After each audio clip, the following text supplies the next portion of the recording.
Hey guys, this is Mike Berdan from Uniform, and you are listening to The New Scene.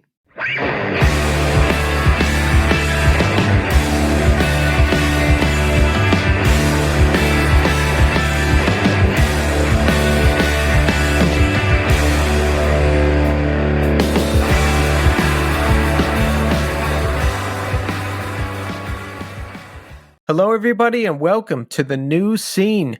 This is your host, Keith, and we are back with a brand new episode. On the show tonight, the one, the only, George Chamberlin. You know him from Autumn. You know him from Ritual Earth. We talk about both. We talk about his history in the scene.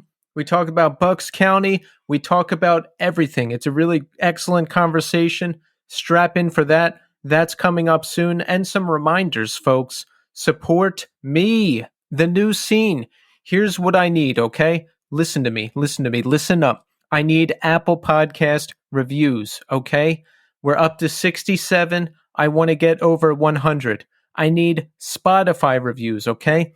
We're at 54. I want to get over 100. And I need you to get me there. I mean, come on. What are we? I mean, what is this? Are we in a relationship? Is this just for fun? Is this just fun for you? Is that what this is? Come on. Give me the reviews. We've got to get over 100. We have to. We have to. You can also support The New Scene by purchasing our shirt. Head over to Death Wish Inc., search The New Scene. The shirt will pop up. You want it. You need it. It's a great shirt. Send me a picture of you in the shirt and I will post it. Thank you so much for your continued support. Also, I always forget to announce this, but you can email me at newscenepod@iodinerecords.com. If you have a story to share, if you just want to say what's up, feel free to email me. Sometimes we share that stuff on the air. And support our sponsor, Iodine Recordings. There's lots of stuff going on over at Iodine. There's a new Smoker Fire track up at New Noise. You can check that out. There's new one-line drawing merch. There's new signings. There's new records. There's all kinds of great stuff going on. Wonderful label. Check them out. iodinerecords.com. Okay, so let's see what's going on. There's some new music. I have heard an advance of Immutable, the new album by Meshuggah. Ooh, now, folks, I love it. It's incredible. My favorite tracks, Ligature Marks and Kaleidoscope. This has a little bit of something for everyone. Slightly more chill songs, heavier songs. If you're a fan of Meshuggah, you're going to love it. Check it out. So check back in with me at segment 3. We're going to talk about the Oscars. We're going to read a new review. We're going to talk about the departure of Tommy. I'm going to check in to tell you how I'm doing. But right now, we're going to speak to George Chamberlin of Ritual Earth. Enjoy. All right, folks, we're here now with George Chamberlin. George, welcome to the show. Thank you for having me. I appreciate it. And as we say, first time, long time. Yes, absolutely. We were talking a lot before I hit record, and we have so much in common, and we're going to get to that. And we also talked about how we almost know each other. But first, George, I have to ask you, how are you doing today? Well, I had a long day at work, a lot of conference calls, but I'll be honest, I've been looking forward to this all day, and it's kept my spirits up, and I'm just happy to be here talking to you guys. So thank you for asking. I appreciate it. Oh, yeah, it's great to have you here. What do you do for your job? I work for Amtrak. I'm in procurement, and it's strategic services. So if you're familiar with what a procurement department does, I don't cut purchase orders. I actually write contracts and I conduct formal solicitations. So every project I'm on is like 6 to 8 weeks. I'm usually working like 10 to 15 at a time. And it can be pretty intense. Today was one of those days where I had 6 meetings, an hour each, which left me 2 hours to get any work done. And that's not untypical, for what I do. But yeah, I was at Amtrak for 8 years, and I left for a year and a half, and I came back this past April.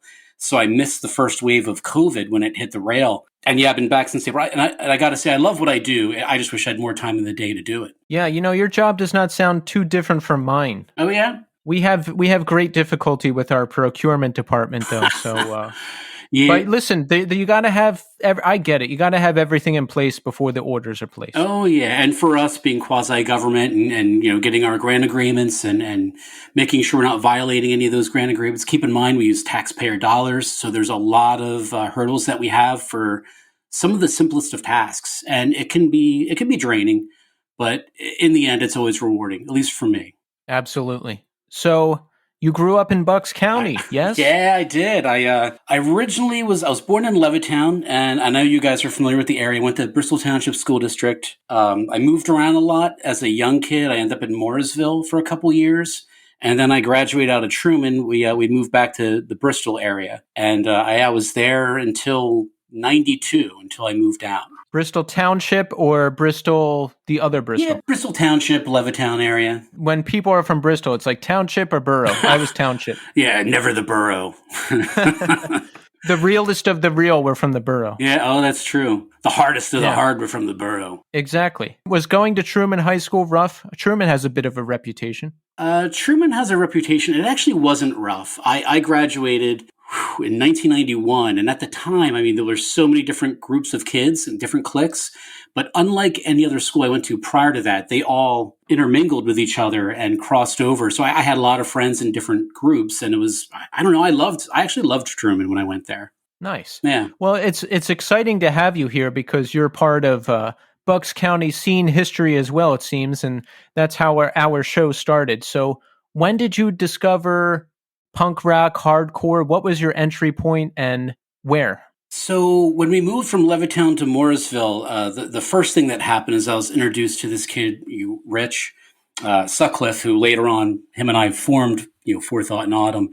The first record he let me borrow of his was a new record at the time, Rain in Blood, by Slayer. And yes. yeah, so originally we started looking out for like metal albums, and you can only go to the mall so many times before you pick out stuff based off of title and cover. And one day we were flipping through the radio stations, and keep in mind we're in Morrisville, and we discovered WTSR, which at the time was Trenton State Radio. And it's a college radio station, and they played everything you could possibly imagine. And we had discovered which DJs played metal. And a lot of these DJs would play like metal, punk rock, and hardcore. And they made the horrible mistake of saying their phone number where you can call in and request songs. So, yeah, and I mean, one day I'm sitting there and I'm listening to this is how we discovered, like, back then, keep in mind, this is late 80s. This is how we're discovering thrash bands, like outside of like getting like a Hit Parader magazine, we're listening here and discovering like, Forbidden and Voivod and all these other crazy thrash bands. And then this one song comes on and it's just this guy talking, and then he screams. And then I'm like, this is insane. Because I remember thinking, this is raw, but they're talking about something more on my level. It's not like this metal thing where it's, these absurd lyrics that, that are cool, but I really couldn't relate to. So I called the station, like, what was that you just played? And it was In My Eyes by Minor Threat. So I was just like, play me more of that. And he played me Youth of Today, Government Issue, and all these other bands. And then that same hour, they started doing advertisements for City Gardens, which is just right across the bridge. So it became, this thing where we decided to go to City Gardens to go see DRI. And the opening band for DRI was this band called Sick of It All. And we just bought the Sick of It All cassette tape a week earlier, which was Blood, Sweat, No Tears. And I mean, they stole the show. And from that point on, it was just like, we got to look more into this. What's going on here? And that's how we discovered the local scene. It happened really quick. We kept on going to City Gardens, and that was how we got into punk rock and hardcore. Nice. So City Gardens was in Trenton, or like right over there? Yeah, it was right across the bridge, maybe a mile or two up the road up on Calhoun Street. So you discover punk rock, hardcore, you're into this thing. How do you decide you want to start playing? So Rich actually taught me how to play bass. Rich got a guitar for Christmas one year. We're still very young. We're like in junior high. And I was like, well, if you're going to get a guitar, I should get a bass and we should play together. So before we even discovered punk rock and hardcore, we were trying to play along to like metal songs and just writing some like real simple stuff. And what's bizarre about this is that if you were into metal then, you immediately knew who the Misfits were, because in those days, you saw pictures of Metallica wearing Misfits and Sam Hain t-shirts. So we got started by learning Misfits songs, even though we were like going to be a metal band. And over time, we just found a kid that played drums and we started jamming with him. And then by the time we discovered punk rock and hardcore, we kind of realized we're like, well, hey, this is awesome. Let's do this and start putting it together. And in 1990, I went to school with this guy, Dan, who sang in all these bands. And we put together our first hardcore band called Unconditioned Response. And I think we played 2, maybe 3 shows. And one was at the Unisound in Reading, PA. And from there, we got addicted to it. We kept going. When that band broke up, we started Forethought, and then Forethought became Autumn. And I feel like, and here we are 20 some years later, still doing it. Let's talk about Autumn coming together. Now you're moving from bass to vocals, yes? So this was actually during the Forethought era. We had scheduled to go record a 7-inch for Forethought, and we decided just to originally flip the bass player and myself. Originally, I had talked about starting another band because I really wanted to attempt singing, and Rich had suggested, why don't I just try and sing for Forethought and move Rick, who was our singer then, on the bass. And he ended up quitting and leaving. But so I went in and I sang on the 7-inch. And then, later on, Forethought became Autumn. But even on the first couple Autumn releases, I actually played bass on as well. I just don't credit myself, or at least on some of the songs, because I was part of the writing team at that point still, musically anyway. By the way, how did you pull that off? Like, if I was playing bass in a band and I was like, I think I want to sing, everyone would just be like, yeah, shut up and play bass. How did the band then agree to this, and then the singer leaves and you end up singing? I think what had happened is I had written one song for a new band, and I played it for the guys, and then they were just like, oh, you want to do that? Well, you could do that here. And that's pretty much what happened. And keep in mind that at that point in time, too, like, hardcore was kind of changing. So some of the newer bands at the time were like Quicksand and Shelter, and it was becoming more melodic. And the earlier versions of the bands we were doing were still very like New York influenced, but like the older stuff. So when they realized what I wanted to do was more melodic, we just kind of brought it back in and did it within our band. And that's kind of the beginnings of when Forethought changed to Autumn. So the scene was changing, the landscape was changing, and you were onto kind of a new and exciting sound, and they were into that. Yeah, they were very into it. As a matter of fact, we actually auditioned a bunch of singers with this change in mind, and none of them worked out. And I had suggested once or twice before, like, hey, hey guys, maybe I can sing. And and they're like, and they did exactly what you said. You know what? You're actually okay on bass. You should just stick to that. And I guess it's kind of like once you go out and you start to do something, then all of a sudden, not only was it what I was doing, is the motivation to do it that I thought that they saw as well. So Autumn is together now. You're on vocals. Had you sung a lot before that, or were you just figuring this whole thing out? Oh, I was very much still figuring it out up until Autumn broke up, actually.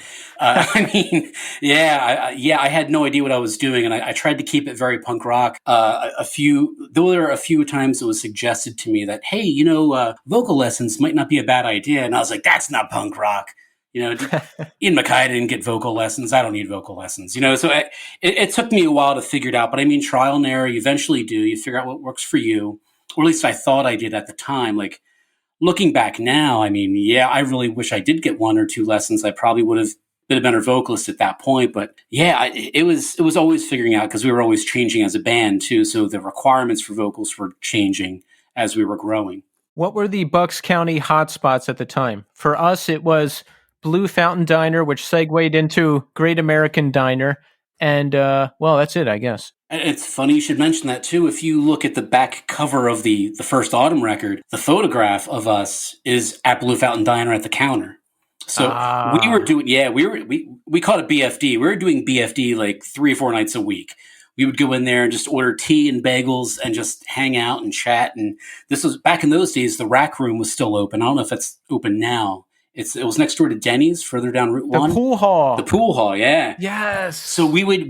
Here's what we would do. Here's a typical Friday night. We would go to the mall until the mall closed, and then go to the Rack Room and play some pool and play some video games, and then go to Blue Fountain Diner, and then around 4:00 in the morning, go to our friend Scott's house and hang out there until the sun came up. Yeah, I miss it. I really miss it. It's funny, as I'm saying it now, I miss it, and I'm just like, I wouldn't last half that night now, not even close. No, I can be out till like 9:30, 10, and then I'm like, I gotta go home. That's it. Yeah, the wife and I were just watching an episode of Bob's Burgers with our daughter, and there's a scene in there where they're talking about like going out and doing an after hours thing, and Bob is just like, I think we're go home and go to bed type people, and I'm like, yeah, I can relate to that. That's where I'm at in my life now. So Autumn is together. We're figuring this thing out. What bands inspired you, and what were you trying to accomplish? What were you trying to do as a band and personally? So as far as being inspired, I mean, even prior to Autumn, like some of our favorite bands, aside from like the New York scene, like we were huge into, Sick of It All and Killing Time, and Judge was actually a new band at that point. But we were also huge fans of like Uniform Choice and 7 Seconds, and that's where I was getting some of my vocal cues from, right?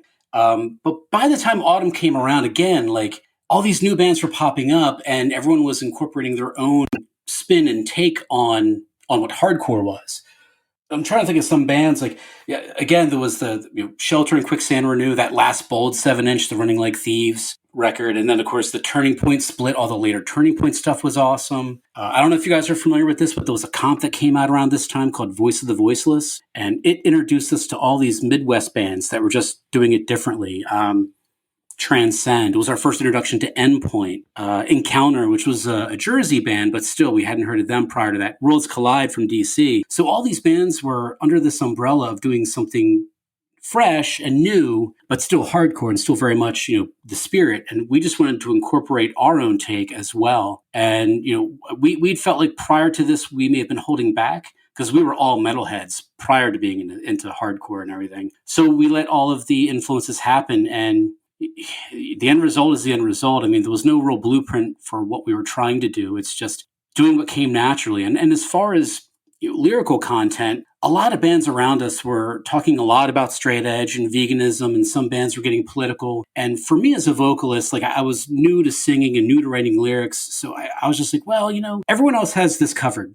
I'm just going to talk about what I know, which is at that point, the 18 years I'd been alive. So a lot of the lyrics were personal lyrics. And in the early days, Mark and Rich helped contribute to the lyrical writing. So it was, we came off as like this personal emo band, it's kind of funny now looking back at it. But the one thing I do want to say that if you go back to the Autumn demo and even the 7-inch and you remove the vocals, they're metal songs. It's kind of funny when you think about it. But like whenever I listen to it now, especially with the process of this retrospective we're putting together, I'm like, wow, we were actually very metal. I don't think I realized it at the time.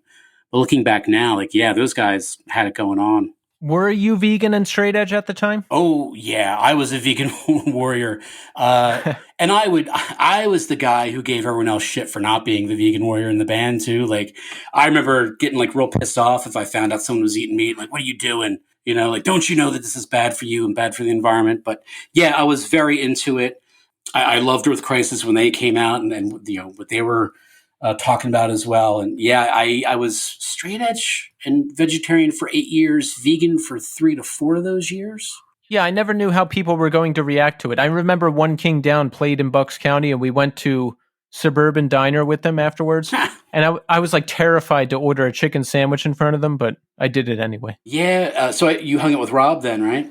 Yeah, I remember. Yeah, the whole band was there. Yeah, Rob and I first met Rob at QE2 in Albany, and he actually took me out to eat when I was in Albany. He took me to a vegetarian falafel, well, not vegetarian, but he took me to a place where we got falafel, and we had stayed in touch over the years. So when One King Down came out, I was like, yeah, I'm going to come see you play. And they were awesome. I was like, wow, keep in mind, when I first met him, he was a little kid. And then to see him performing with One King Down, I was just blown away. And now he's Rob. Great guy. Yeah, absolutely. Okay, so Autumn is playing. Tell us about how things kind of heated up. Where were you playing? How did things start to pick up? Oh, that's a good question. I want to say we recorded the demo, and we were passing it out everywhere. And I think what happened is it just got in the hands of like the right people. There was a lot of reviews that were very positive of the demo, and that led to other shows. And then one thing or another, I can't remember how this came to be, but we got in touch with Victory Records at one point, and we were talking to them about possibly doing something. And this is even in the Autumn bio that's up on the Hell-Minded site. But they actually, Tony actually got us on our first festival, which was out in, the New Hope hardcore festival. Where was it? Madison, Wisconsin. And once we played that fest, all the doors started to open up for us because we got a lot of exposure. A lot of people started giving us coverage. And then next thing we knew, it turned into that situation where we weren't trying to book shows anymore. We were getting asked to play a lot of shows. And that's when things just really started to take off. And we were playing every weekend all summer long. And yeah, I think that's like 94 is about when that happened. The other thing, too, is we got very lucky. We somehow got an opening spot on a festival that was happening at G. Willikers, and it ended up being the Turning Point reunion. And that got us, yeah. And for me, I mean, I was a huge Turning Point fan. Skip was a huge influence on me vocally. So I was just like, wow, like we get to play with those guys. I was like, yeah. And that was huge for us. We got a lot of coverage on that, and people who didn't know who we were now knew who we were. We were passing out demos left and right at that show. So I think that was a big thing for us, especially locally. So you saw original Turning Point lineup. Now, did they play Behind This Wall on Thursday, those 7-inch songs? Oh, yeah. They played everything you wanted to hear. And I mean, even though there was, and this is at, I don't know if you guys recall G. Willikers before it burnt down. It was at Pensacola, New Jersey. Oh, okay. It's not the biggest place, but it's big enough. I'm not good at judging like how many people were there, but this thing was packed wall to wall. And the entire time they played, the crowd just built this huge wall of people, everyone pointing and singing, and it was insane. But yeah, they did every song that I wanted to hear. That must have been some show. Wow. It was probably, I mean, if you were to ask me right now, what are my most memorable shows with Autumn, that definitely stands up as probably the most memorable, just because of being able to see them like only a few years removed from being an actual band, because I think they broke up in 90 or 91. And I recall they were booked at a show at City Gardens and they opened, and we just missed them. And I wish I could remember who else was on that bill, and I can't. Some of those old shows blend together into one big show for me sometimes. But yeah, I'd missed them live prior to that. So that was my first time seeing them, and it was just a real treat. So that's interesting. You're playing with Turning Point at a reunion. That's great. Describe some of the landscape of the scene at the time. Who were the big bands? What kind of shows were you playing? And how did you fit into all of that? Well, the fitting in part's kind of weird. The thing that I loved about the early and mid 90s is that you had a lot of different bands doing different things. And the shows back then, every show we played was always like 5 or 6 bands. And we would play with, like one show would be like Frail, Introspect, Turmoil, Autumn, Brothers Keeper. Wow. Yeah, and it's just real diverse. Like I don't know if that's what's happening now. I don't feel like it's quite that diverse now, but as you can imagine, like Autumn doesn't sound like any of those bands, but neither did Frail. You know what I mean? Those and yeah, we those all kinds of crazy diverse shows that happened around that time frame. And what was the other? We did a bunch of shows with Despair. Scott Vogel's first or second band? Second band. Yes. And then, of course, we played with Ashes before people knew who Ashes was. I remember thinking that was like crazy, like a very laid back kind of like, I don't want to call them an emo band, but they were significantly different from other bands we were playing with at the time as well. And then, of course, the Reading scene was crazy. We'd go up there and open up for Sick of It All and play with a band like SWAT or Under the 8 Ball the Reading scene was kind of crazy. All those bands were a little bit harder than what we were doing, but as far as fitting in, like it was kind of weird. We never felt like we did, even though we clearly did. It was just hard to explain, I guess. So where did it all lead? So we kept playing shows, did a couple festivals. Eventually, so the Revelation thing was actually a very funny moment for us. We had traveled back to our drummer's house for practice. And he's like, hey, I got a phone call from this guy in France who says he worked for Revelation. And we're all like, yeah, clearly that's a crank call.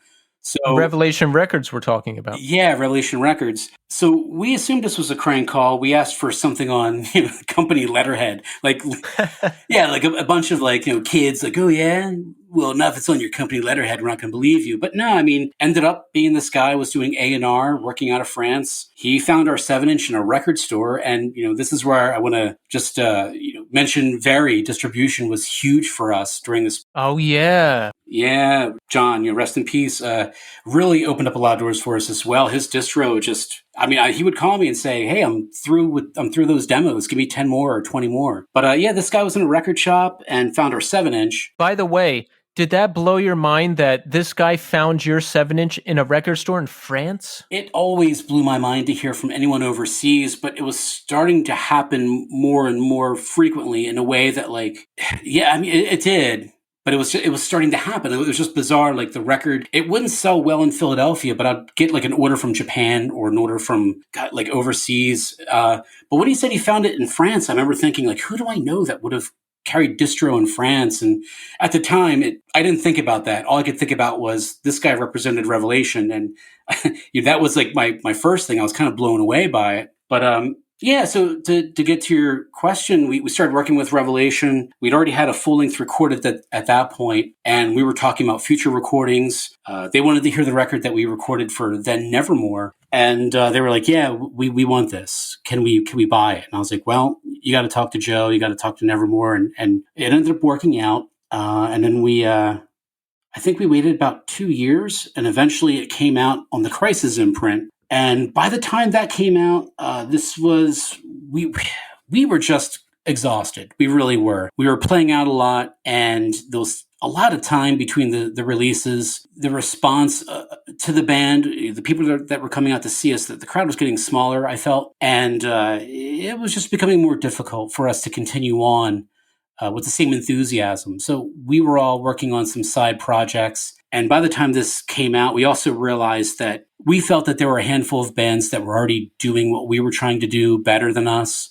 And it just, I don't know, it kind of started to fall apart. I think we went through a lot of lineup changes too. And maybe we weren't on the same page at the time. But yeah, the one thing that I regret is as we were closing the doors on Autumn or trying to, Nick Romandelli, our guitar player at the time, had suggested, why don't we take a year off and come back and talk about it? And at the time I was like, yeah, whatever. And I didn't listen. But I kind of regret not doing that because I think we needed a break. Is what we really needed. We were going every other weekend playing out, if not every weekend, for 5 years. And it gets to you after a while. Did you see a good response after the record came out on Crisis? Actually, no.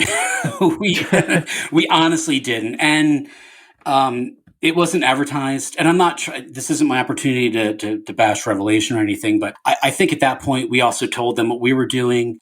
We had a contract, so like based off the contract, I had to offer them the Passenger Train proposal, which is the next band we did. We had to offer that demo to them to turn down, and I think once they realized that we were taking a break, that it was just like, well, we're not going to advertise it then. At least I didn't see any ads for it.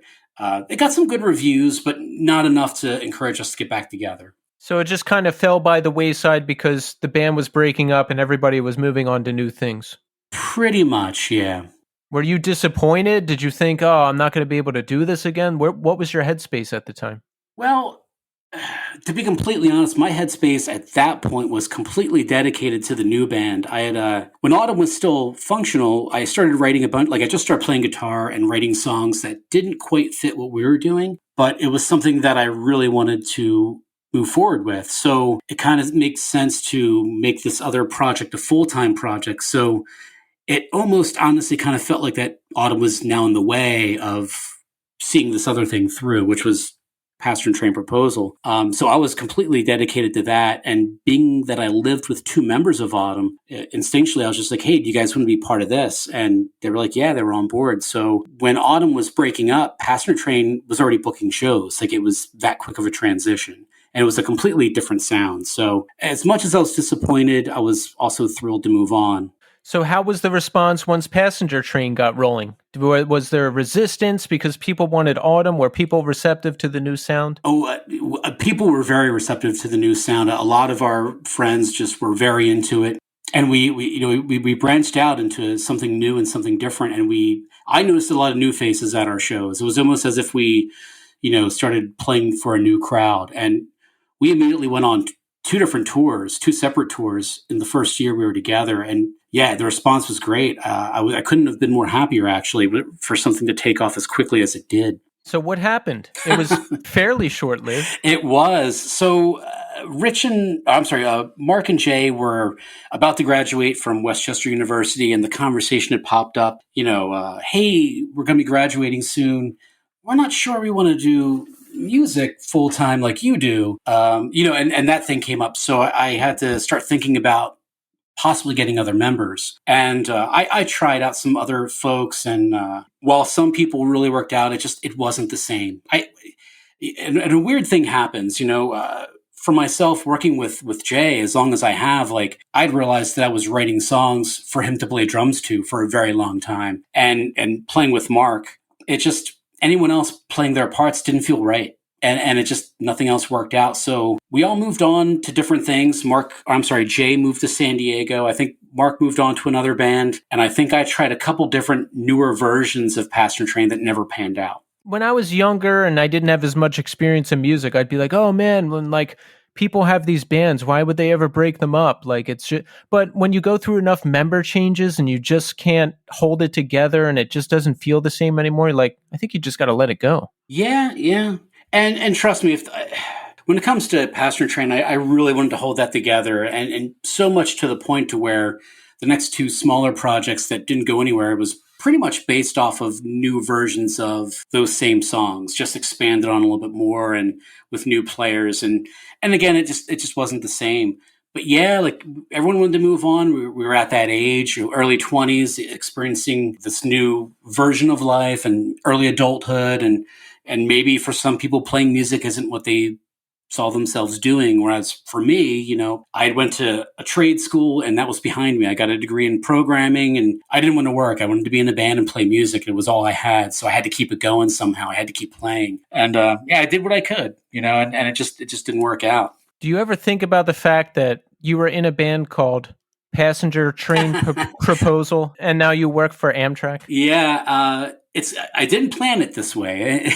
It's kind of funny because if you just Google Passenger Train, like, a lot of different Amtrak projects pop up, and I'm like, oh, that's kind of funny how that happened, But I had no intention on that turning out the way that it did. So there's no like psychological thread to connect there? No, and if anything, what's even funnier is my foot in the door with Amtrak is I previously worked for another company called Alstom. And Alstom is a European manufacturer of locomotives. And that was my foot in the door with Amtrak. And again, none of this was planned. It was just, I fell in the procurement world and somehow landed, at Alstom and then at Amtrak. And it's funny too, because the first couple years at Amtrak, it didn't hit me until Passenger Train talked about doing a reunion again. And I was like, wow, that's bizarre. Like, I could probably just grab some Amtrak photos and make a t-shirt for our band with it. And and trust me, I thought about doing it, but I realized how much trouble I can get in if I tried. Yeah. Yeah. Tell the story of Sean McCabe from Ink and Dagger telling everyone that you died. Oh, boy. I was hoping to avoid this one now. Well, no, it's funny. Depending on your age, some people don't know about that and other people do. So let me think. I guess I should probably first explain that growing up in Bucks County, Sean McCabe was one of the Ben Salem kids. So yes. I knew Sean from being one of the kids that hung out with Flagman, and Flagman and Unconditioned Response played a show or two together. And so I knew him from that crew. And there was always this old high school, when you're in high school, there's like that certain level of shit talk and you don't really mean it, but it's high school stuff. And sometimes it carries on, sometimes it doesn't. In this case, it kind of carried on. And I just recall coming home from work one day, and I lived in Exton, PA at the time. And I came home from work, and I think it was Nicole Kibbert, who booked shows at George Washington at the time down in DC. She's like, "Oh, okay, you're there, good." And I'm like, "Yeah, of course I'm here." And she's like, "Sean McCabe just went on the straight edge list and said that you died." And I'm like, "Oh, that's terrible." That is terrible. Yeah, and so the first thing I did was I called my house, my mom's house. And I was like, "Hey, did you get any phone calls today?" And she's like, "No, why?" And I'm like, "Just making sure." I was like, "If anyone calls you and says something weird, just so you know I'm okay." And she's like, "Well, what does this mean?" I'm like, I'll come back. So the first thing I thought about was, we have shows booked. I got to call these promoters, because if I'm getting calls from DC, people might not want to call to confirm that this is true before they cancel us on shows. So I started going through every show that we had. We had a fest coming up in Cleveland. We had shows in out of state. So I cleared all that. And then I get another call from this girl named Janice. And she's also mentioned in this message that I had died. And I forget what the message was about her, but she's like, they're now advertising a benefit show for you. And I'm like, oh my God. And without thinking, I'm like, give me the number. Oh God. So I call I think it was at 314 house everyone lived at the time. Yeah. So I call and I'm like, and I don't say who I am. I'm like, hey, I heard about the passing of George Autumn and I heard you're doing a benefit show. And I could hear someone giggling and they're like, yeah, what band are you in? I'm like, this is George from Autumn and I would love to play. And it was kind of silent for a minute and then they hung up and then that's kind of where it ended. But like the funny thing about that is that over the years, there's like, the Philly crew of kids that are our age, or my age. There's been a few people that have come up to me and that have said, hey, I was there when he wrote that. And I'm like, hey, that's awesome. Why didn't you stop him? Like in this age, can you imagine today if I went online and said that someone died? Like, I can't imagine doing that. Yeah, I think it's kind of funny in retrospect, but if you look at it in today's terms, I would be incredibly mad and annoyed at the waste of time of having to call people and people potentially thinking I'm dead. And I think that was probably the point to it, to get under our skin. There was a lot of that going on at the time from a small crew of kids. And for the most part, we had decided as a band not to respond. We thought if we did, it would like lessen what we're about. And worst case scenario, they're on the straight edge list every day talking about us. And I was just like, well, you know what? Let it happen. People, yeah. And I mean, rightfully so. I mean, and I'm not trying to knock Sean or anything, but I mean, people knew what those kids were about. They knew that they were about, having a good time and making people laugh and being funny. And I knew that like any shit talk on us wasn't to be taken seriously. And if someone did take it seriously, then shame on them, But we didn't engage at all. We didn't respond to it. We did end up playing the Cleveland Fest, I think a week after. And it actually led to one of the best shows we've ever put on.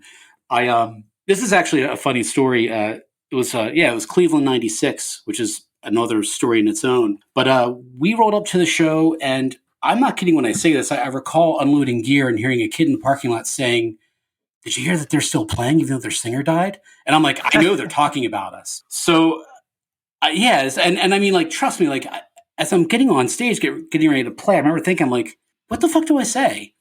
Half this crowd thinks that I'm dead and it's only been a week. There's no internet for me to, like, go out there and say, this isn't true. I mean, people were responding on that straight edge list, but at the time, that didn't cover a majority of the hardcore scene. Like a lot of it was word of mouth and phone calls and letters, actual letters in the mail and pen pals and stuff. So I remember walking up to the mic and it's the quietest I've ever heard any show ever that I've been at. And even at that moment, I'm like, I'm just like, I'm not dead. And then everyone just laughs. And without missing a beat, Mark just starts playing the first riff off the first song for our set. And we just go right on into it. And, that's awesome. Yeah. And we had everyone's attention. And it was great. This huge festival. We're playing this set. Yeah, I don't know. And it's just one of the best shows we've ever put on. And I don't know if that was part of it. I don't know if it was at the time I got to say, the guys in the band too, they were just, every show we played, they were just on fire. I couldn't keep up with them anymore. They were such great musicians and they were so tight by that point that I could have literally done anything and we probably would have sounded good, But so that's kind of where that happened. Sean and I never had a chance to really talk about it. We never really became friends again after that. But just to, end this segment of the interview, one of the times I did get to see Sean was a couple years later. I was on South Street where South meets Front Street right there, and I ran into him. And I think Ink and Dagger had already broken up. We made eye contact, and we've known each other for years. And we just kind of smirked. And I was like, hey, man, how you doing? He's like, good. And we talked for a few minutes. We didn't mention anything about hardcore or punk rock. It was just, how are you? And we had a conversation, and it went really well. And the last thing he told me was, I'm thinking about moving to California to be an actor. And I was just like, you know what? You'd be really good at that. And that's the last time we ever talked. Wow, that's really interesting because there's like so many legends about the guy now, and Ink and Dagger is one of my favorite bands. So, wow, imagine him going to California. That would have been some adventure. Yeah. And like, as we all know, Eric Wareheim went out there and became very successful. And Sean, I mean, despite any differences he and I had, I mean, he was a talent. And he I don't know if the term would be polarizing or just he was a very smart guy and knew how to, work a crowd. And imagine how difficult it is for me. Ink and Dagger was a great band. I love Dink and Dagger, and like there was part of me that felt like I shouldn't, you know what I mean, because of the whatever was going on at the time. But yeah, I even after the fact, I listened to them a great deal. They were a great band. I like your maturity because if it were me, I'd be like, I'm never listening to them or talking to him again, and I wouldn't have been able to get past it. No, and I guess you also have to remember too, and yeah, and trust me, there are moments when I definitely felt like that and would get frustrated. And someone in the band was really good at calming me down. They would talk me down from being too angry about things. But I also, I knew those guys when they were doing crud, and I knew that, they were playing a type of show that would, was very crowd engaging. And sometimes that engagement was outside of the boundaries of playing a show, and he was good at it. And I just happened to be the subject of the joke that week, I guess, and it was what it was, But again, like I said earlier, we never wanted to engage because it wasn't who we were, like we were on them. I don't know, we were just in a different headspace.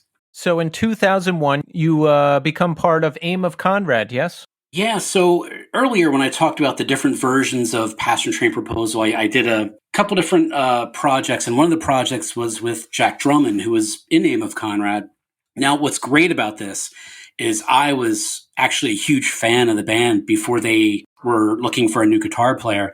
So the band I was doing with Jack was a band called Grand as Graves. We did one demo. My buddy John Ziga, who I hope is listening to this, he played drums in that band. And when that band dissolved, Jack had mentioned that they're looking for a guitar player. And I was like, wow, that band's great. I was like, it'd be such a challenge for me because I'm not that accomplished of a guitar player yet. So I looked at this as two different things. Like, not only would I get to be in a band that I love, but it would be a huge challenge for me to play guitar. So I did all my homework. I had all their like different CDRs, and I'm learning everything I can by ear. And I'm pretty good at it by this point. And I just practiced every night for hours for like 2 or 3 weeks. And then I got to try out, and Jack was like, like more than half the material. You're in the band. Yeah. And that's how it came to be. So I joined Aim of Conrad, and they were at a point when I joined that they were transitioning their sound, but I wasn't quite aware of that yet. So I had to not only learn their old material, but then learn their new material, which was even more difficult. But it made me a better guitar player. And the Aim of Conrad thing is really what kind of set me on the path to, getting into more guitar-oriented rock and re-listening to old records again for the guitar parts. And, it's how I got to where I'm at today. It really changed my path musically. Because when I joined that band, their earlier stuff, to me, sounded and felt a lot like, Drive Like Jehu meets At the Drive-In meets Refused. And then when I joined the band, they were all listening to Queens of the Stone Age. That was the new shit at the time, So they were like, their actual explanation to me at the time was, we want to be a math stoner rock band. And I'm thinking that cannot possibly happen.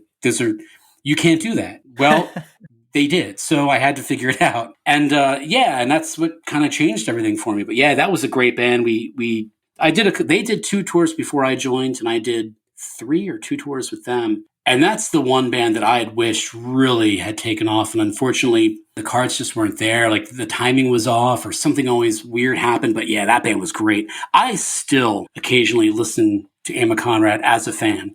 Yeah, it's not a band I heard until recently because I was in hardcore La La Land at the time. But what a great band! It's like the bands with this sound I always love. It's like that dissonant kind of mathy attitude, post-hardcore sound. I don't know if you guys knew this or not, but some of the members of Aim of Conrad reformed. It's me, Matt, and the drummer Brendan. We started a band called Tiny Vices a couple years ago, and Matt, who sang in Aim of Conrad, is actually my next door neighbor. I could probably look out my window and see into his house right now. And it's funny because, like I've known Matt now for since the early 2000s. And so sometimes I'll see him when he's like coming home from work, and I'll be like, hey man, and then he'll be like, hey, cool new song you have out. Or we'll talk funny stuff like that. But yeah, that was a huge life-changing moment for me joining that band. And that's how you initially got in touch with Iodine Recordings, yes? Oh, that's right. We get to talk about Casey on this call, don't we? Yeah, let's do that. The next hour is dedicated to just Casey talk. How often does Casey text you guys? I talk to Casey almost every day. Yeah, I do too. But no, this is how I first met Casey, was through Aim of Conrad. I think do you guys remember The Basement, Alexander T? No. No, okay. So up in Reading, PA, this guy Alexander T. He sang for Lit Golden Sky. He used to do shows in his house, and I don't. I'm trying to remember if I was even in the band yet. Maybe I had to have been. We played with a band called the National Blue, which was another Iodine band, and the guys from National Blue really dug our stuff, and they were the ones that presented our music to Casey. I think the way that it worked out is Casey knew me somehow through Autumn, or we knew of each other from the older hardcore ties, and I became the point guy for Aim of Conrad. And that's how Casey and I started working with each other and got close and got familiar with working together. So, where did your album fit in regards to the label ending initially? So we went to go record in DC, and we didn't know anything about the label ending yet. I think this is when things were starting to happen, and I'll say this: looking back now, we had no idea. Casey kept it together really well, and I think, and we've talked about this obviously over the years. And after we recorded, we sent him the recording. Now, keep in mind, we were also a band in transition, so this is when we're doing what's now the Whiskey Slowboat record, which is a somewhat departure of the earlier stuff. It's just a little bit more slowed down, a little bit more grungier. And I recall like mailing him a CD, and I'm waiting like every day for the phone call. Hey, I got it. It's awesome. Or, hey, I got it in this. And it's nothing for like a couple days. And a week goes by. So finally I call him, I leave him a message, nothing. I shoot him an email and he writes me back. He's like, yeah, I'm really sorry. Got a lot going on. I've listened to it and I like it a lot. I'll talk to you in a little bit. And then record came out, the CD came out, and then he called me and explained what happened. And the cool thing that he did is every obligation he had in regards to releasing records, because I think there was another band, maybe it was Jericho. There was another band that was in the same situation we were in. He still put those records out before the label folded. And I always had a tremendous amount of respect for him for doing that. He could have easily just walked away and said, sorry, but he lived up to at least that obligation. And when that CD came out and the label folded, my first thought was, we use this to shop for a new label. They're CDs. We can sell CDs at shows. We can go to distros with CDs. We don't have to worry about going through a label. We have them all here. Let's do what we can with it, and that led to some other things later on down the road. But yeah, so that's how that came about, I guess. Yeah, it's great working with the label because Casey does a lot, and it is great that he put out the record even though the label was folding. So, I mean, were you disappointed, or were you just like, no, we're going to use this to move on to the next thing?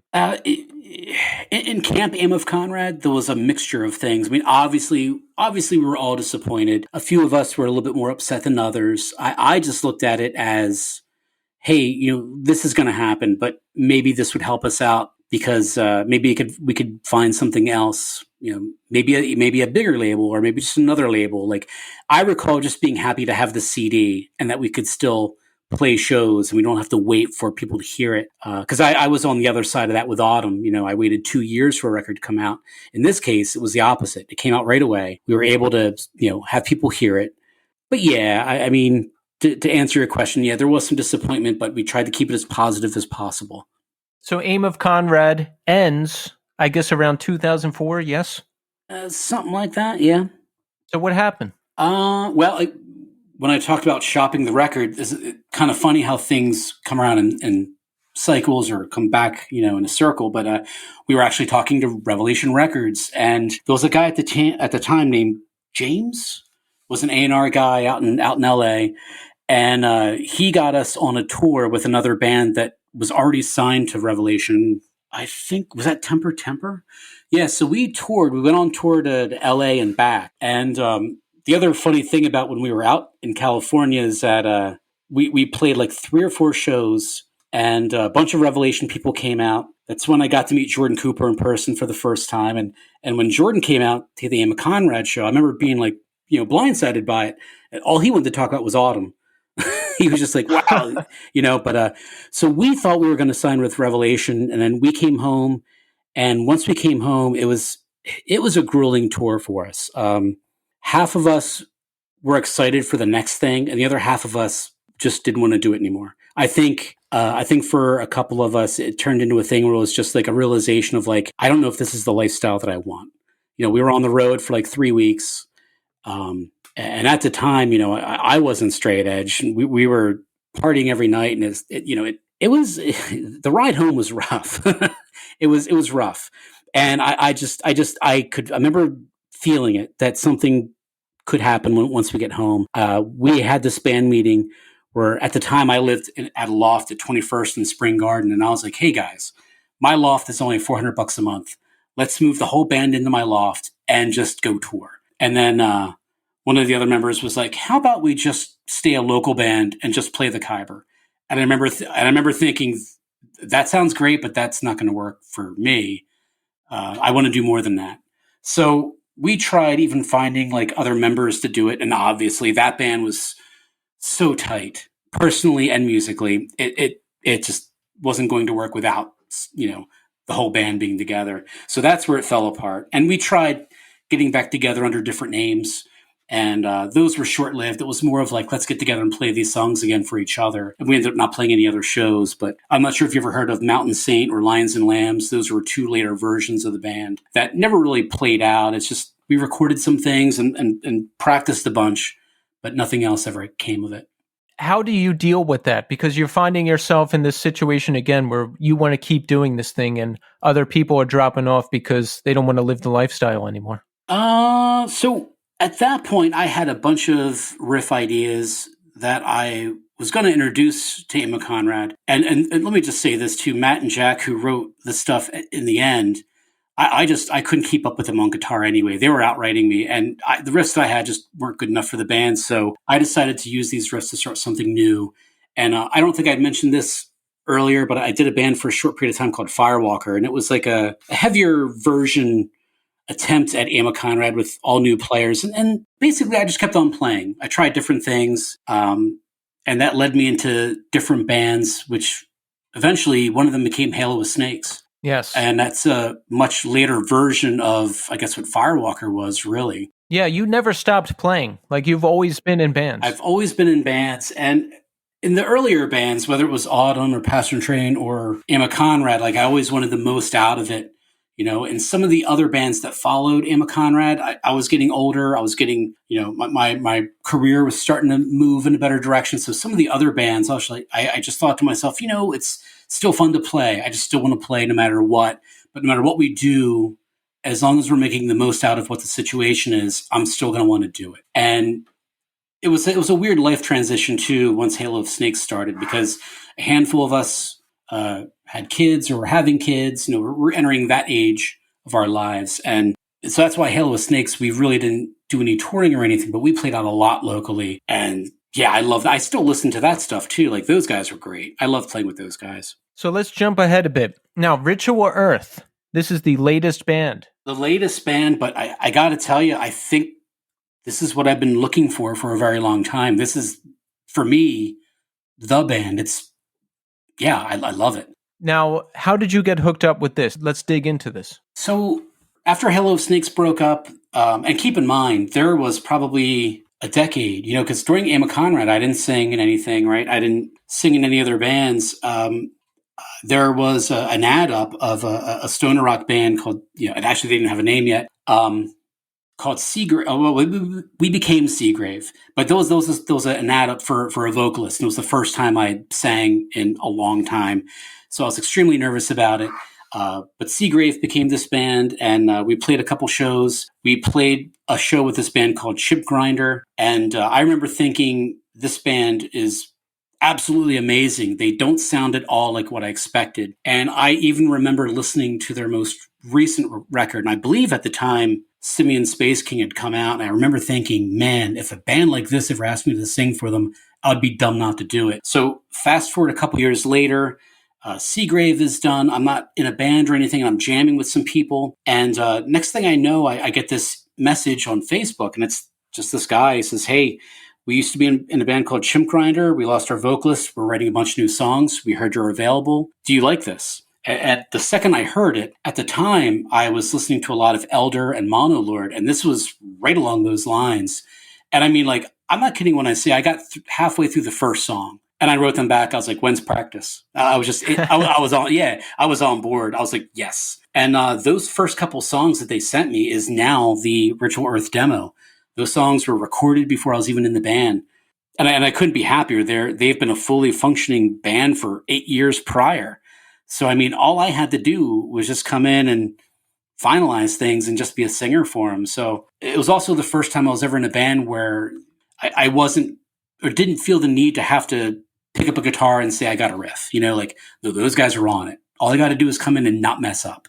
You know what I mean? Like, all I have to do is just don't ruin it. You know what I mean? Like, that's got to be the best, to just come in and sing. Yeah, no, it really is. Because every other band I've done in the past, even with Aim of Conrad, I was involved to some extent in the writing aspect. Or at the very least, felt a need to bring a guitar in and say, how about this? In this band, it was just like, they already have all this amazing stuff. All I had to do was come in and sing to it. Was there like a first tryout type of deal? I didn't know there was. This is actually really funny for me anyway. I remember rolling up to the practice spot, which is in Tullytown, PA, and I hear a band playing, and I recognize the song. I know it's them. I don't knock on the door or anything. I just walk in, I grab the microphone, and I'm like, all right, guys, let's take this from the beginning, because I was extremely nervous. So I'm thinking, if I just go in and act over the top, I won't be nervous anymore, and they'll know that I mean business. so that's what I did. And they all looked at me like, oh, okay. So that was like the first tryout. Like, I sang basically to the demos, what became the demo songs. And then I was asked to come back. And it wasn't like I don't recall there ever being like an official, by the way, you're in. After the second practice, they wanted to go out to eat afterwards. So we went out to eat and we were talking about stuff. And they just started talking about like the first show. I'm like, oh, okay, I guess that means I'm in. This is great. Unless they mean a show with someone else, then that's not so great. Maybe this is their way of telling me they're moving on without me. But now, like, I don't recall there being like a congratulations on the award of, vocal duties for this band. But yeah, and we just started doing it. Did they ever officially tell you that you're in the band? I don't think so. What if you're not in yet? No, you know what? I take that. Actually, I take that back. I think our bass player, Chris, I think he was talking about like a show and then jokingly looked at me and said, by the way, you're in the band, and then kept on talking. I think that actually may have been how I found out about it. But in the early days, things moved awfully quickly because they already had a lot of material and, it was ready. It was ready to go. And I feel like I feel like the first time they wrote me was in March of 2018. And the first show we played was like this neighborhood party, like in June or July.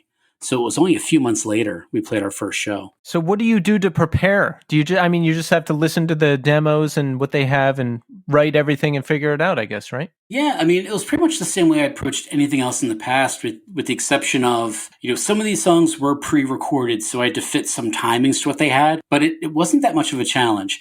The biggest challenge I had was that I knew that this was unlike what I'd sang for in the past, so I wanted to make sure I kept it somewhat consistent with what they were looking for, as well as within my capabilities, right? So there's a lot of like, well, you go through all the timings, you memorize the timings, then you find the key and you hum in key, and then you come up with a couple, ideas, and then things start to build upon it from there. And usually for the way that I write lyrics is sometimes I'll be singing along to a song and I'll just kind of mumble some things and a line will just come to me and it sticks. And I'll base everything around that, and I was very lucky to be able to hit like it was a weird time frame where I was able to just write a lot of lyrics at once, which typically isn't how I operate. But yeah, once I got the first one down, it just kind of steamrolled from there and just one after another within a couple weeks. So we've got the record 2020 coming out on Iodine Recordings, right? Yeah. We're excited about that. And folks, it's up for pre-order right now at the Iodine Recording store at Death Wish Inc. Go and pre-order it. You have everything to gain and nothing to lose. Exactly. And the vinyl is gorgeous. Have you seen the pictures online? Oh, yes. Well, and obviously that's not the actual vinyl, but yeah, 3 different variants, and they all look amazing. There's the white and gold and a splatter, and then a gold with a black splatter. And they're all records that I would want to have in my collection just to, at the very least, look at. But no, what do you want to know about the record, aside from the fact that it's clearly the best thing I've ever been a part of? Besides being the best looking record coming out that I can think of, tell us a little bit about recording and what inspiration you put into it. So recording. So again, keep in mind, we start this we start this version of the band in 2018. We start recording. Oh God, I can't remember when we started it, but we started recording ourselves.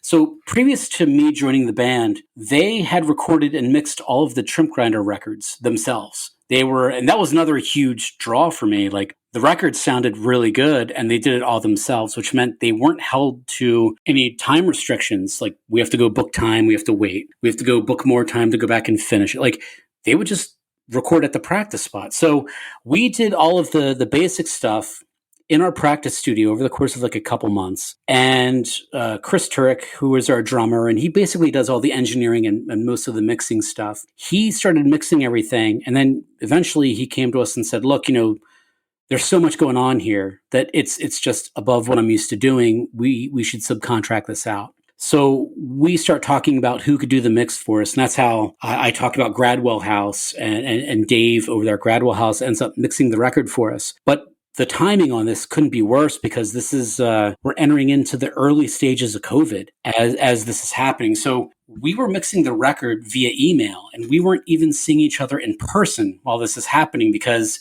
it's the early days, right? Everyone is staying indoors. Everyone is either working remote or not going out unless they're an essential worker. So we mixed the record over email, just like everyone writing down feedback and then waiting for the next version of the mix to get sent to us to listen to. So that was the difficult part, but it really worked out. I mean, I absolutely love the way the record sounds. Now, as far as influences go and what we were trying to go for, we all talked a lot about not having, I guess what I'm trying to say is, we didn't focus on a per song idea as much as we did an album idea. We wanted to make sure the placement of the songs went well into each other, because these songs are very diverse.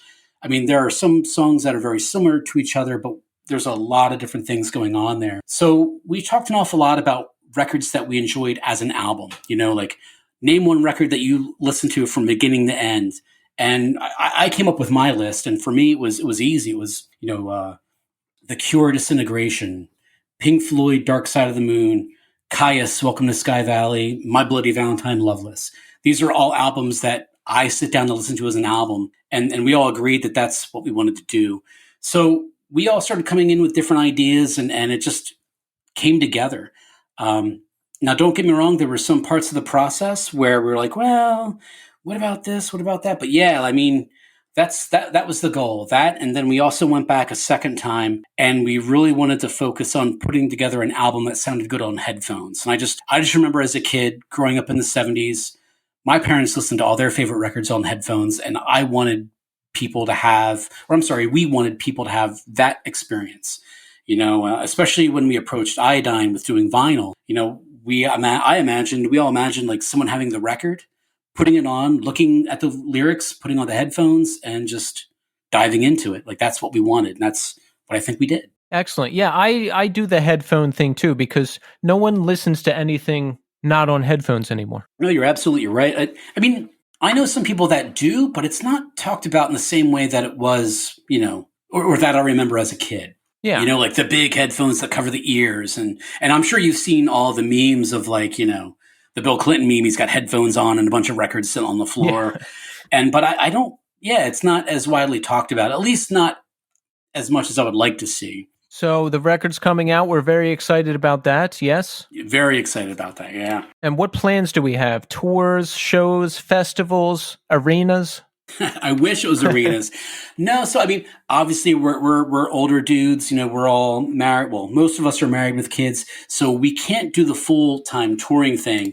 But we definitely have applied for a bunch of different festivals, and we have a couple shows coming up. Actually, as a matter of fact, in March we're doing a couple shows. One is Doom and Bruise Fest. That's March 18th. That's up in Jewett City, Connecticut, and that's 3 days of just stoner doom bands, and I can't wait for that one. There's a bunch of great bands that I want to see, and then a week and a half later we're playing the Kingsland up in Brooklyn, and that's with Plague Years, and I hope I'm pronouncing this right, Samnuri, Fellahin Fall. That's going to be March 24th, and then we're already booked for Maryland Doomfest 2022, which is in June. There's one other show we have at the end of April, also in Maryland, I'm still waiting for the official announcement for that to come out. I'm not sure of all the bands on it, but we got those couple shows happening. And then our bass player, Chris, is also booking a 3-day weekend, the first weekend of June.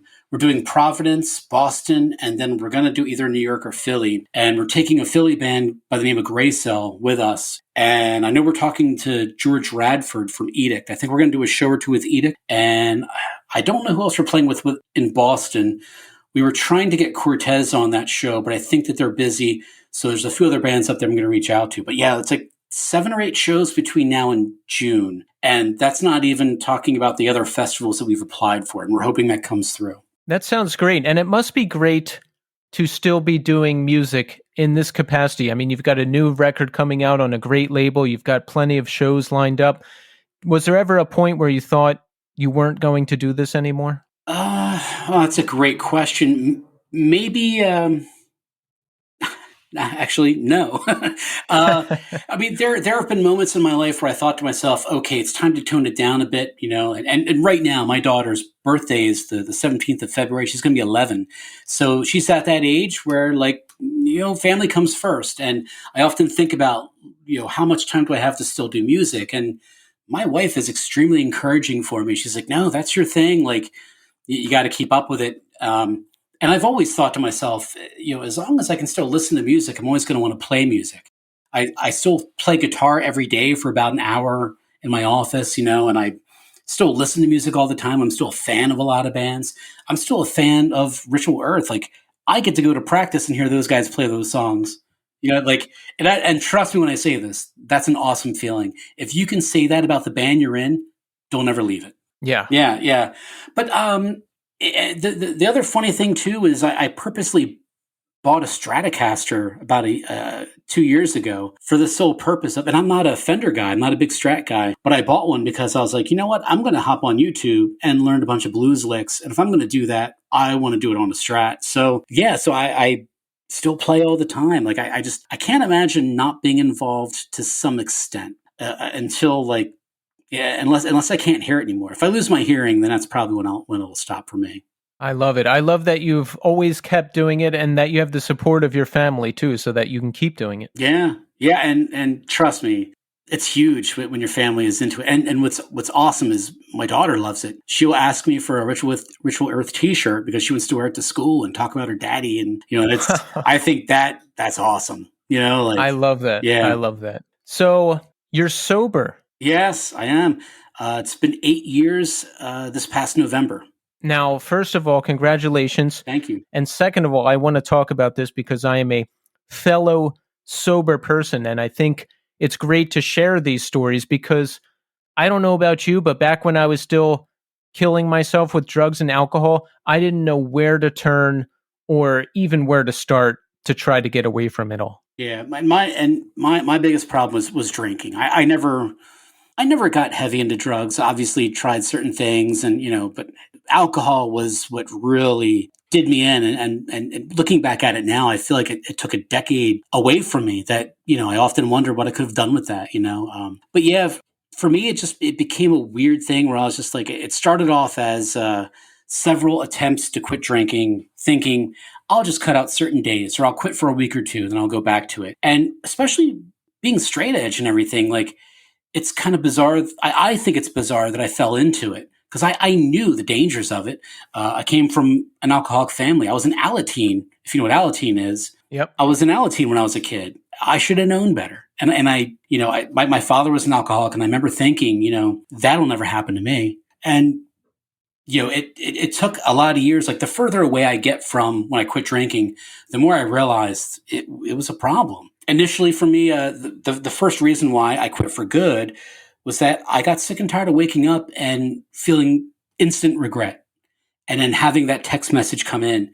And when I see who the text message is from, I immediately remember what happened. I'm like, oh God, what did I do or say? And when it got to a point where people were like, do you remember doing that? And I'm like, no.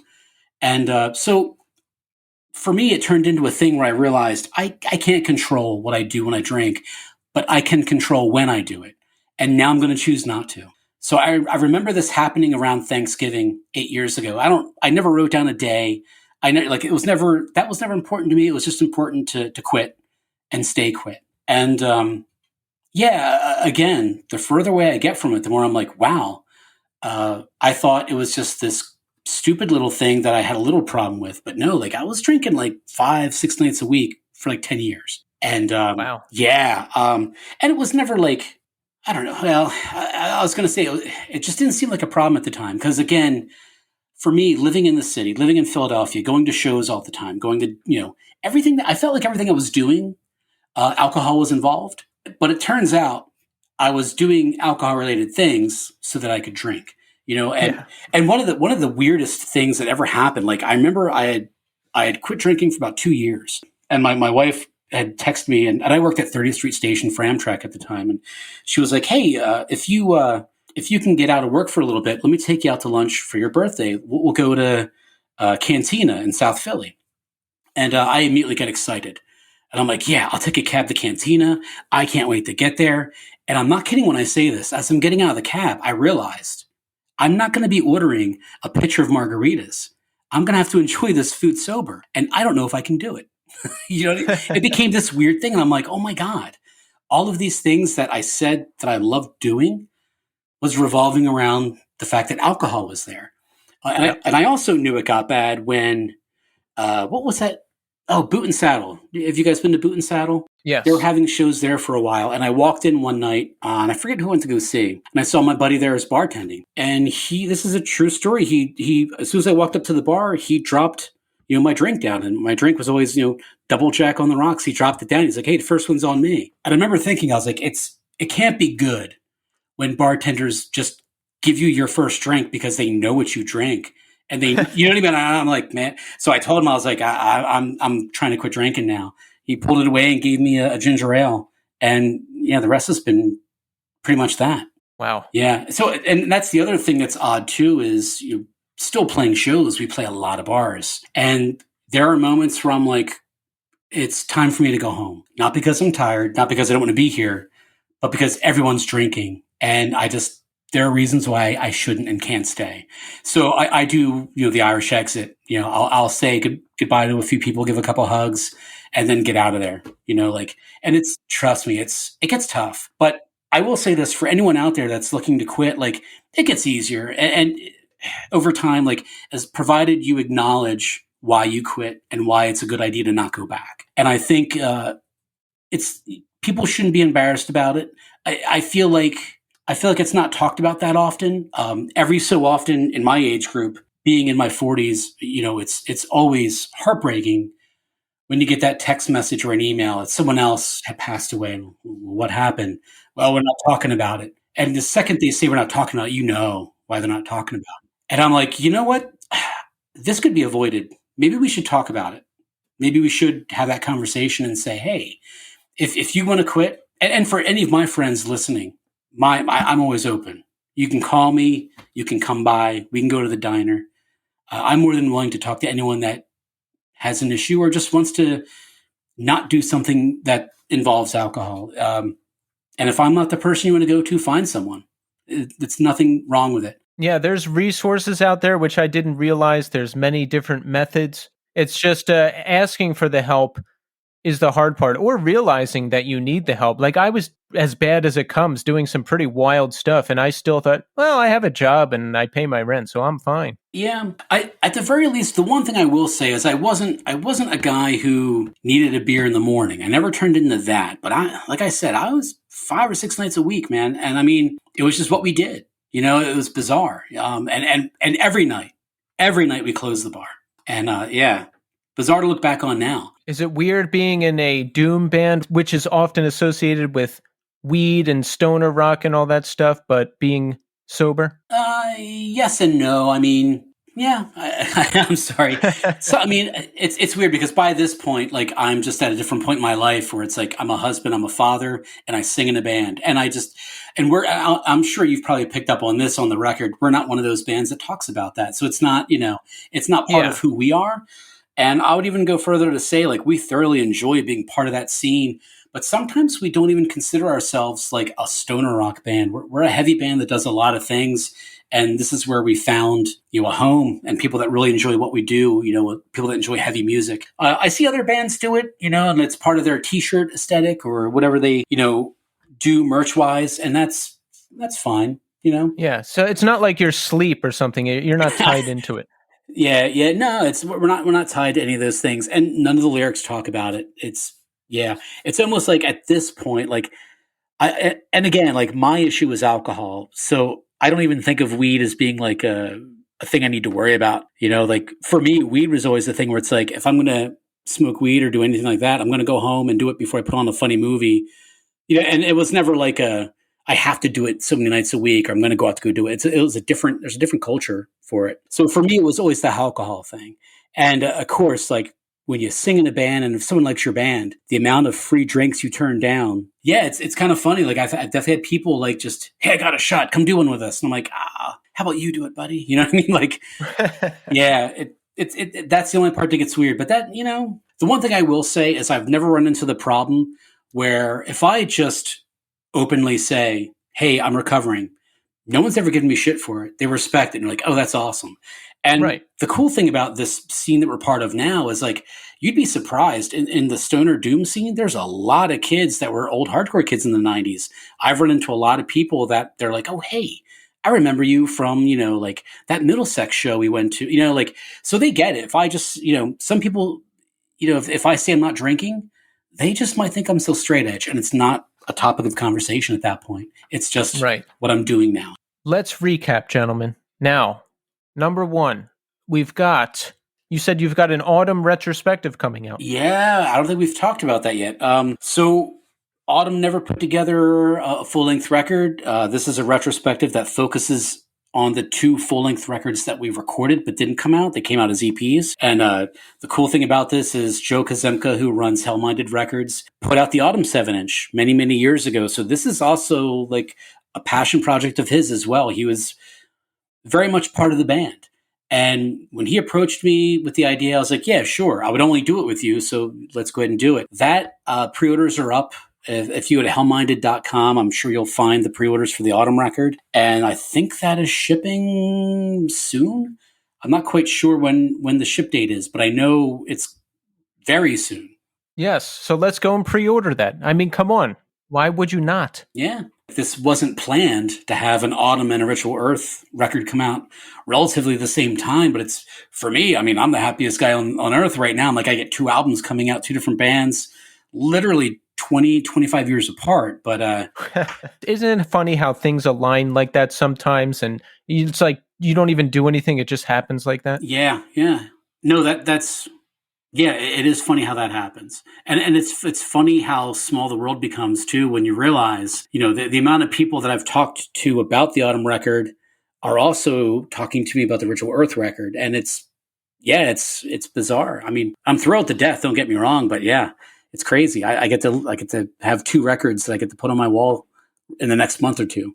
And Ritual Earth 2020 up for pre-order right now at the Iodine Recordings store. Go to deathwishinc.com store, search for Ritual Earth. You'll find it. Yeah. And at the very least, if you have trouble finding, and seriously, you probably shouldn't have trouble finding, deathwish.com.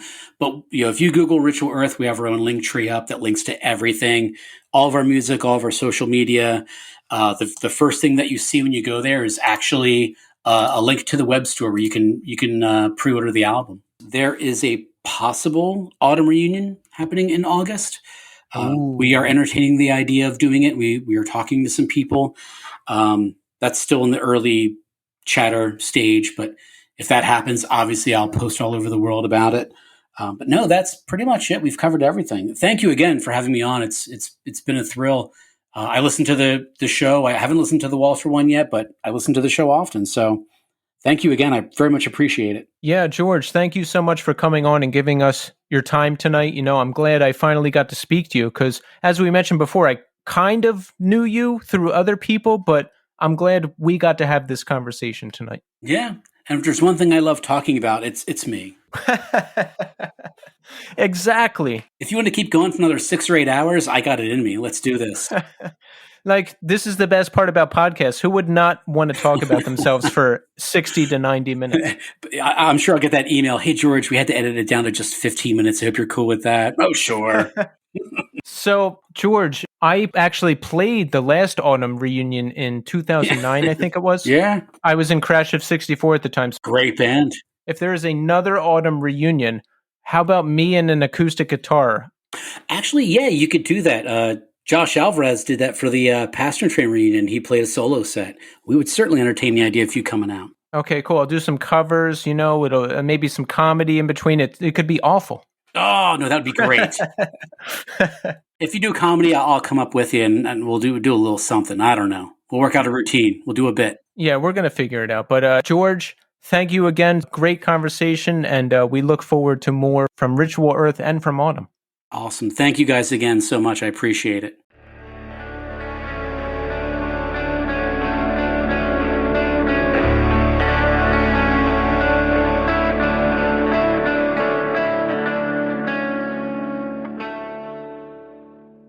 There you have it, folks. George Chamberlin. That was a great conversation. It was nice to finally talk to George because I've been in the room with him plenty of times, but I don't think I've ever formally met him. Love Autumn, love Ritual Earth, love Aim of Conrad, love the whole conversation. And who doesn't love a good Ink and Dagger story, right? I mean, come on, I live for that. So yeah, I'm looking forward to more from Ritual Earth. And apparently looking forward to more from Autumn. That reunion may be happening. So thank you so much, George, for coming on the show. Now, folks, you know what it's time for. That's right. The Pop Culture Minute. This is where we break down the hottest topics in pop culture. Who's in, who's out, who's canceled, who's not. And folks, we've got big news. You know what happened. You saw it. Everybody's heard about it by now. The Oscars. Will Smith slapped Chris Rock on stage for making a joke about his wife. Here's the clip. I'm out here. Richard. Oh, wow. Wow. Will Smith just smacked the shit out of me. Keep my wife's name out your fucking mouth. Wow, dude. Yes. It was a G.I. Jane joke. Keep my wife's name out your fucking mouth. I'm going to, okay? Okay. That was a greatest night in the history of television. Okay. Yeah, there was a lot of debate about this. There was even a debate in a group text of mine where someone claimed it was fake, and I was like, no way. No way. You can tell from Chris Rock's reaction after that happened that he was genuinely shook. And there's been plenty of debate. How could they do this? This makes things dangerous for comedians, and so on and so forth. And my opinion, well, all is fair in love and war, and love is a battlefield. You got to take responsibility for what you say.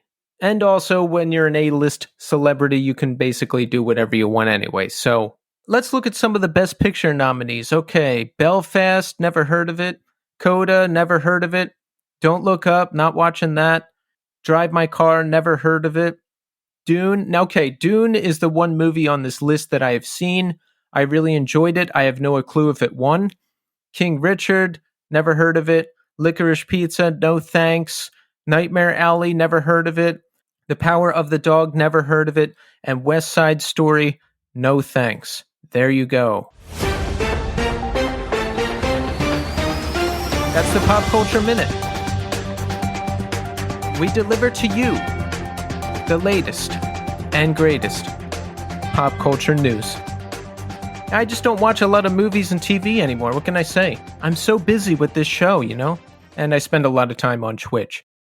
Well, let's check in. This is not a great time of year for me. I felt weird this time last year. I feel weird this time this year. Life in cycles, I guess. It's leading up to another year clean and sober for me. That anniversary comes in May, and I usually feel a little squirrely around this time, and it feels weird not having Tommy on the show anymore. You heard the last episode. Tommy has left the show to dedicate more time to his family, And if I'm being honest, I thought that was going to happen at some point because the show takes up more and more time as it grows and grows. I just didn't think it was going to happen now. But of course, Tommy and I are still dear friends. And listen, the guy's a dedicated father and husband, and his family comes first. You heard on the show, he's not taking this job either because that would be taking more time away from his family. And it feels weird to be doing the show alone, because Tommy and I started this thing, but that's the way it goes. We're still here. The show goes on, and we've got a lot of great things planned. There's going to be some exciting guest hosts, and we've got a lot of really awesome interviews coming up. So stay tuned. I am here, and I will continue to be here as long as I'm alive, I guess. And as far as a new co-host, the way I feel right now, probably not ever. I feel like I've been through a divorce, and I just can't imagine moving on with somebody else. But we're going to have exciting guest hosts, like I mentioned, and the show will continue every week. And that's good enough for right now. Never say never. I'll never say there will never be another co-host, but this is the way it is right now. And that's it. So let's read a new review. We have an excellent new review from Matt Scanlon. He says, "Until the end, 5 stars.